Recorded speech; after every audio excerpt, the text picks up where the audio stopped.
everyone, welcome back to our channel How to Tutorials. In today's video we are going to see how you can create your Docker account. Well, it is a quite simple process, so let's dive right into it. So the first thing that you have to do is make sure that Docker desktop is installed on your PC, and after you have made sure that, now open the app on your PC.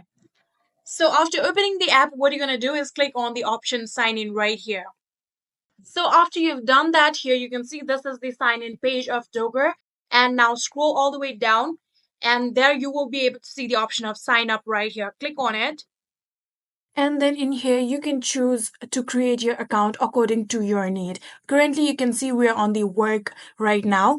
You can click on this option personal in order to create yourself Docker account for your personal use. We're going to create it for work. And if you want to continue with your Google, you can click on Google. And if you want to continue with GitHub, you can also click on the option GitHub. Right now, we're going to create our account manually. So simply just add in your email in here. And after entering your email, now you have to create yourself a username for your Docker account. After creating yourself a username, now you have to create yourself a strong password for your Docker account. After you've done that, click on the sign up option right here.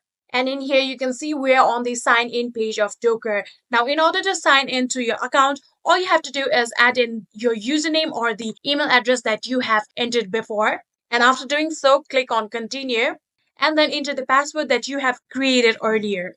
Then click on continue.